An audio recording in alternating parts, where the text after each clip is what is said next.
سیدنا صدیق اکبر رضی اللہ تعالیٰ عنہ نے وصیت فرمائی اسماء بنت امیس اور عبد الرحمن بن ابی بکر رضی اللہ تعالیٰ عنہ اے غسل دے فرائض سر انجام دیں گے. ایک روایت کے اندر مولا علی نبی ذکر آ رہا ہے بہرحال آپ نے غسل دیتا گیا ہے کہ اس چارپائی تے لٹایا گیا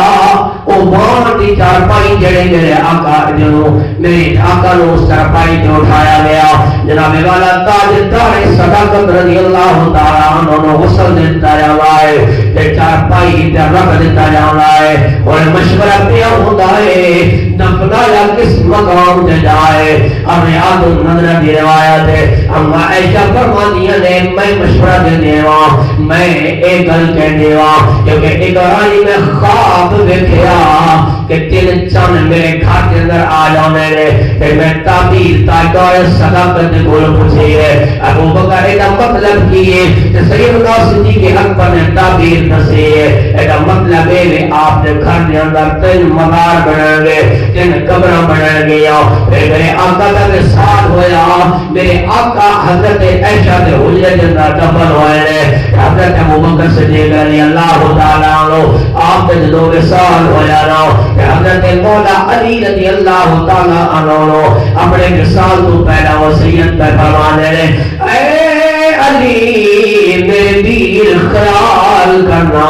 جب میرا انتقال ہو جائے نا جب میں مر جانا پھر کی کرنا ہے غسل کما غسل کا رسول اللہ میں نے اس طرح غسل دینا ہے جس طرح محمد مصطفیٰ نے غسل عطا فرمایا ہے. مولا علی کو وصیت میں کی کرتے ہیں آپ کا انتقال ہو جانا ہے. آپ کا سننا بڑی دلچسپ روایت ابن عساکر نے نقل فرمایا امام سیوطی نے خصائص الکبریٰ میں نقل فرمایا حضرت مولا علی رضی اللہ تعالیٰ عنہ حضرت ابو بکر رضی اللہ تعالیٰ عنہ کے جسم مبارک کو لے کے روضہ رسول تے آ جاتے نے تے آگے عرض کرتے ہیں یا رسول اللہ یستاذن ھذا ابو بکر آگے ہاتھ جوڑ کے عرض کرتے ہیں آقا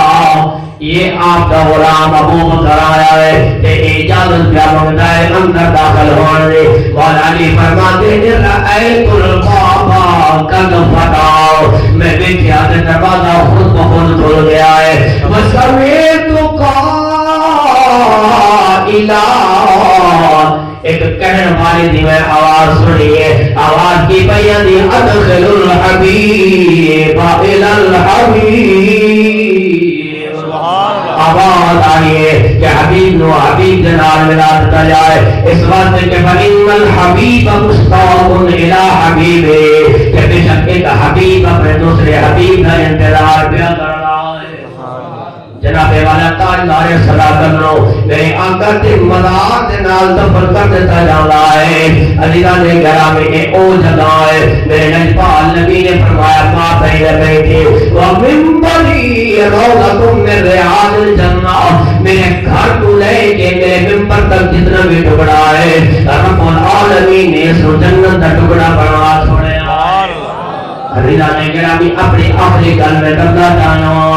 آخر میری تقریر کا خلاصہ تیرے جوڑ ہوئے گا.